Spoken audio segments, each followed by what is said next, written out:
one of the themes, obviously, is digital divide. We've talked about digital divide on many levels. The very first, the fundamental digital divide is access to the infrastructure. So access to a computer, to the lines that give you the internet, and it's purely an infrastructure-based digital divide. 15 years ago, that was the only digital divide that we knew. That's what we were fighting. Now that digital divide is fairly small. We can de facto assume that most houses in Nova Scotia have internet access, although not all, and it certainly doesn't mean that there are still people who are hurting. But the digital divide that's the most important now is mostly centered around the ethical use and the good use of that technology, and how communities and people, individuals and businesses can benefit and not only survive but only thrive, but also, I should say, thrive using these platforms. And that's the digital divide that we're seeing. Inside of that, there are many digital divides. There are knowledge gaps between computer literate people and network literate people. There are knowledge gaps between people who are only an end-level user or people who will create and modify content. And these are important things that we need to address. I'd like to hear from communities. I'm moving this way along because I know that Anatoly has done some significant research in online communities. I'm going to move on to Barb. I do want to say, Andrew, you touched also on codified right.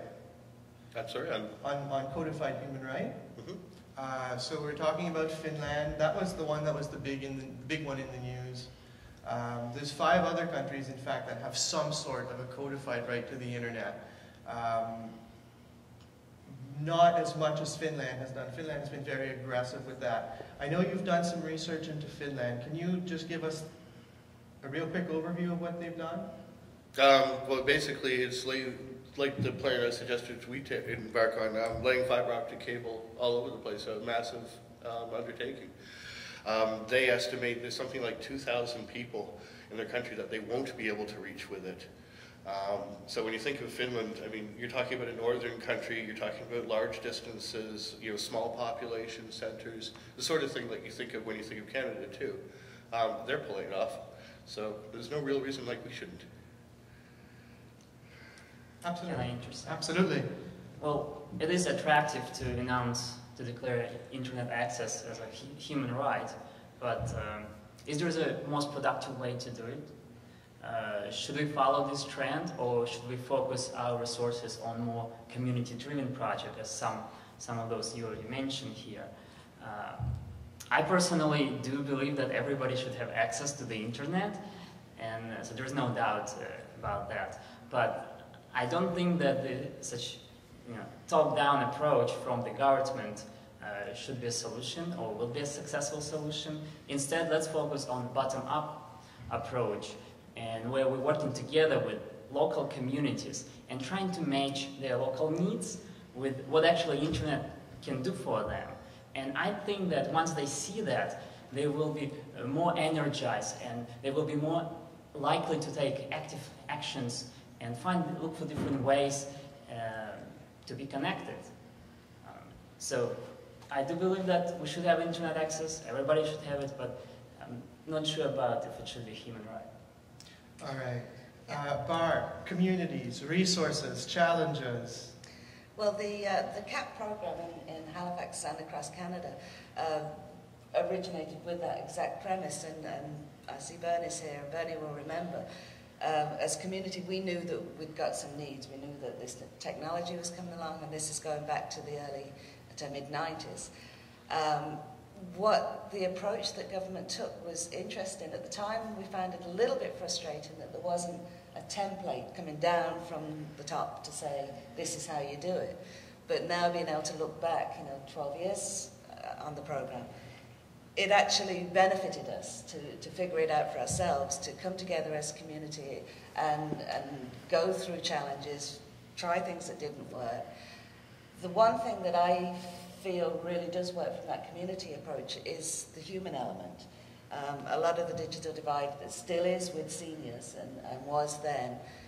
Kids, when we opened our CAP site, which had 10 computer workstations, there was 100 people there that day, and it was fabulous. The kids were right in, straight on the computers, just doing things.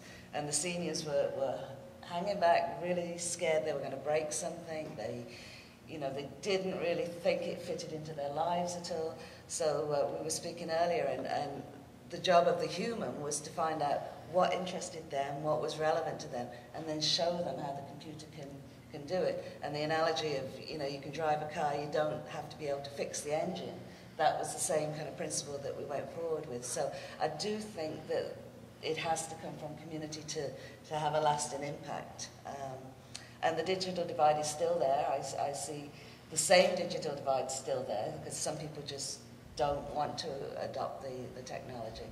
But it is definitely changing. Some of the new technologies of today, are mind-boggling to me, but we know, in a couple of years they're actually going to be reality. So to have a place in community that can help bring people over that divide, I think is absolutely crucial, as well as to have the service. And then, of course, the affordability of it.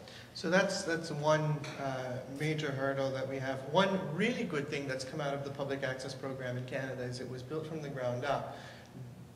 The difficult thing that we have now is that the program, which was built on an infrastructure-only argument, has never been modified since it was first rolled out.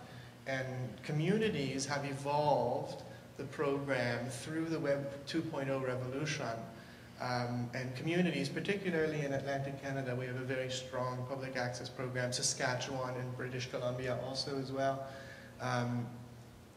We've done that work. We've taught people how to use Facebook and all that. Unfortunately, what's happened is, in terms of resources, and that's what I'd like to talk to you about next, Barb, is how are the communities being supported